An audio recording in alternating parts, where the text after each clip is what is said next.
Good Modi care morning friends, welcome to my channel. मैं आशा मित्तल आज फिर मोदी केयर के एक ऐसे टॉपिक के बारे में बात करूंगी जो कि ज्वाइनिंग के टाइम पे बहुत ज़्यादा ज़रूरी होते हैं। तो जब भी हम किसी कंसल्टेंट की ज्वाइनिंग कराते हैं तो हमें कुछ डॉक्यूमेंट्स की रिक्वायरमेंट होती है। तो आज मैं आपको बताऊंगी कि वो ऐसे कौन से डॉक्यूमेंट्स हैं जो कि अगर हम उस टाइम पे कंसल्टेंट जो न्यू कंसल्टेंट बनने जा रहा है अगर हम उससे कहते हैं तो हमारी केवाईसी कभी भी रिजेक्ट नहीं होगी और उसके अकाउंट में जैसे वो चाहता है, जैसे उन्हें ज्वाइन किया है तो नेक्स्ट मंथ में उसकी परचेजिंग के ऊपर उसका पैसा भी रिफ्लेक्ट करेगा। तो चलिए फ्रेंड्स, मैं बताती हूँ कि क्या क्या डॉक्यूमेंट्स ऐसे हैं जो कि उनको चाहिए हैं।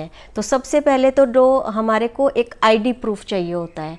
आईडी प्रूफ के लिए हमारे पास 5 डॉक्यूमेंट्स हैं जो कि हम उनसे मांग सकते हैं। कौन कौन से डॉक्यूमेंट्स हैं? आईडी प्रूफ में हमें एक फ़ोटो चाहिए होती है, एक हम डेट ऑफ बर्थ चाहिए होती है उनकी, तो उसमें हम क्या क्या, और एक नाम बहुत अच्छे से होना चाहिए। तो मीन्स आईडी प्रूफ के लिए हमारे पास 5 ऐसे डॉक्यूमेंट है जो अगर हम उनको बताएंगे और अच्छे से देखेंगे कि उनकी फ़ोटो भी है उसके अंदर, उनकी डेट ऑफ बर्थ भी है और उनका नाम भी सही है, तो कहीं कभी भी केवाईसी रिजेक्ट नहीं होगी। तो वो डॉक्यूमेंट्स कौन कौन से हैं? आप पैन कार्ड की कॉपी ले सकते हो, पहला डॉक्यूमेंट, क्योंकि पैन कार्ड में फ़ोटो भी होती है, नाम भी होता है एंड उसमें डेट ऑफ बर्थ भी बहुत अच्छे से लिखी होती है। तो आप पैन कार्ड की फ़ोटो कॉपी मांग सकते हैं, आप ड्राइविंग लाइसेंस की मांग सकते हैं, ड्राइविंग लाइसेंस में भी तीनों चीज़ें होती हैं तो आप वो मांग सकते हो। आधार कार्ड ले सकते हो आप, जो कि एक बहुत ही वैलिड प्रूफ है और हर किसी के पास ज़रूर होता है। तो एक आप आधार कार्ड की उनसे डॉक्यूमेंट रिक्वायर्ड कर सकते हो। एंड फोर्थ जो डॉक्यूमेंट है वो है voter ID card. Voter ID card आप ले सकते हो, बशर्ते कि आपको आधार कार्ड और वोटर आईडी कार्ड में कई बार क्या होता है कि ईयर ऑफ बर्थ लिखा होता है, डेट ऑफ बर्थ नहीं लिखी होती। तो उसके लिए फिर जो है हमें पैन कार्ड या फिर डीएल की कॉपी या फिर पासपोर्ट की कॉपी, जो 5वां डॉक्यूमेंट है वो है पासपोर्ट की कॉपी। तो ये 5 डॉक्यूमेंट है जो हमें आईडी प्रूफ के लिए चाहिए होते हैं। PAN card, driving licence, Aadhaar card and voter ID and passport की कॉपी। और ये जरूर ध्यान रखना है कि डेट ऑफ बर्थ, फोटो और नाम उनके अंदर सही तरीके से लिखे हुए हों।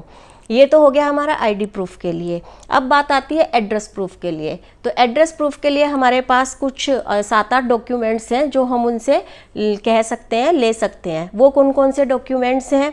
आप आधार कार्ड एक बहुत ही वैलिड प्रूफ है जिसके अंदर की आपका आइडेंटिटी प्रूफ भी हो जाती है और एड्रेस प्रूफ भी हो जाता है। तो आधार कार्ड सबसे पहले आप डिमांड आधार कार्ड के लिए ही कर सकते हो। वोटर आईडी कार्ड के लिए आप कह सकते हो। डीएल के अंदर भी सारी चीज़ें होती हैं तो आप डीएल की रिक्वायरमेंट कर सकते हो। पासपोर्ट की कॉपी बहुत वैलिड प्रूफ है। उसके साथ साथ आप राशन कार्ड अगर बना हुआ है किसी का तो हम राशन कार्ड को भी एक वैलिड एड्रेस प्रूफ के लिए ले सकते हैं। लेटेस्ट टेलीफोन बिल आपका पोस्टपेड या लैंडलाइन होना चाहिए, वही चलेगा। प्रीपेड का बिल नहीं आता है तो वो नहीं चलेगा। एंड लेटेस्ट इलेक्ट्रिसिटी बिल, अगर आपके नाम से लेटेस्ट 2 या 3 महीने पुराना इलेक्ट्रिसिटी बिल है तो वो चलेगा, बाकी नहीं। गैस की कॉपी वो भी आपके लिए एड्रेस प्रूफ के लिए आप यूज कर सकते हो। एंड बैंक की पासबुक वो आप एड्रेस प्रूफ के लिए ले सकते हो। तो ये मीन 7-8 हमारे डॉक्यूमेंट्स एड्रेस प्रूफ के लिए हो गए हैं। अब बात यह है कि और ऐसे कौन से इम्पॉर्टेंट डॉक्यूमेंट हैं या इम्पॉर्टेंट आइटम है जो कि हमें at the time of joining consultant की रिक्वायर्ड होते हैं। तो वो डॉक्यूमेंट्स भी मैं आपसे डिस्कस कर लेती हूँ। मोबाइल नंबर, जो एक्टिव मोबाइल नंबर है वो हमें चाहिए होता है, क्योंकि मोबाइल नंबर जो रजिस्टर्ड होगा उसी के ऊपर उसके सारे मैसेजेस जाएंगे। उन्होंने परचेजिंग की है तो वो मैसेज जाएगा, कोई ऑफर्स आई है तो वो मैसेज जाएगा। फॉरगेट पासवर्ड किया है, फॉरगेट पासवर्ड है मीन्स पासवर्ड को भूल गए हैं, उसको मंगवाने के लिए भी मैसेज उसी के ऊपर ही आएगा। तो जो मोबाइल नंबर हम रजिस्टर्ड कराने जा रहे हैं वो आपका एक्टिव होना चाहिए। उसके साथ एक ऑल्टरनेट मोबाइल नंबर भी हमें रिक्वायर्ड होता है। तो अल्टरनेट नंबर भी आप उनसे ज़रूर मांगें। वो उनका खुद का भी हो सकता है, उनकी वाइफ का हो सकता है, उनके बच्चों का हो सकता है। क्योंकि कई बार क्या होता है कि कोरियर जब कराते हैं ना, तो उस टाइम पे अगर रजिस्टर्ड मोबाइल नंबर पे फ़ोन नहीं लगता है तो अल्टरनेट मोबाइल नंबर पे फ़ोन करके कोरियर वाला उसको डिलीवर करा देता है। तो वो हमारे लिए बहुत ज़्यादा रिक्वायरमेंट है, वो ज़रूर लेना है हमें। ईमेल आईडी ऑप्शनल है, लेकिन आई सजेस्ट कि आप ईमेल आईडी भी ज़रूर प्रोवाइड करें। क्योंकि आपका ऑर्डर बुक हुआ है तो वो ईमेल आईडी के ऊपर पूरा का पूरा ऑर्डर आपका आ जाएगा।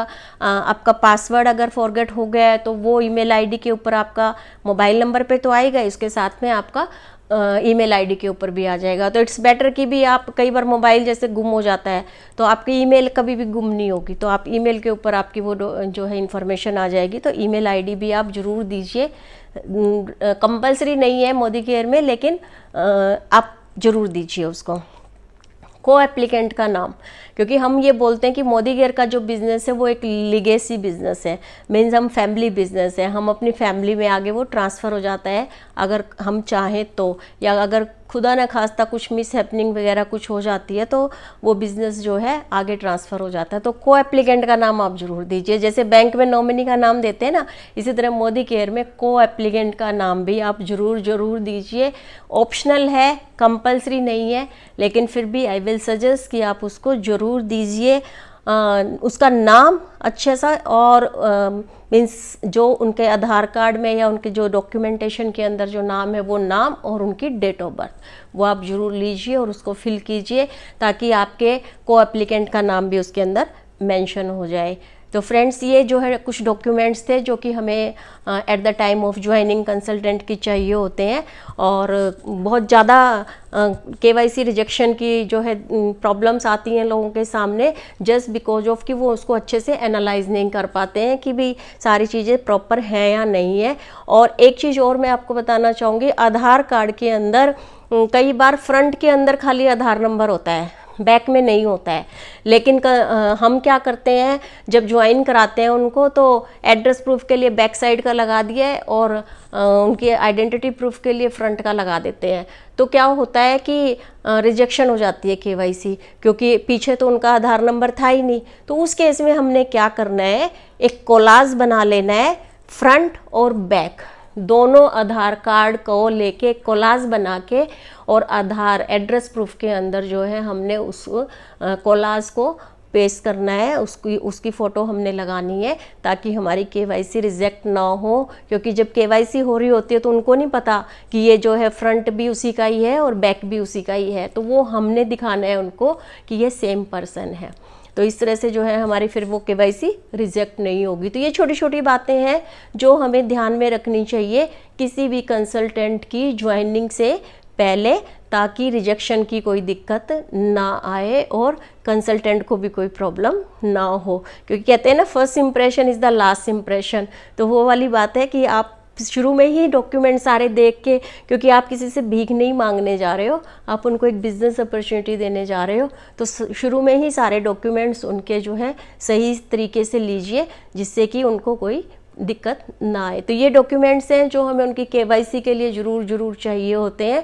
तो आप इन डॉक्यूमेंट्स को नोट भी कर सकते हो। और कैसी लगी मेरी वीडियो ये ज़रूर मुझे कमेंट बॉक्स में बताना, और अपने जो कंसल्टेंट हैं अपने ग्रुप्स के अंदर इस वीडियो को शेयर करना, लाइक करना, शेयर करना एंड सब्सक्राइब करना बिल्कुल मत भूलिएगा। और बेल आइकन ज़रूर दबा दीजिएगा, ताकि मेरी जब नई वीडियो आती है तो उसका नोटिफिकेशन आप लोगों को मिल जाए। तब तक के लिए thank you so much friends, मुझे सुनने के लिए, मेरी वीडियो को देखने के लिए, एंड नमस्कार।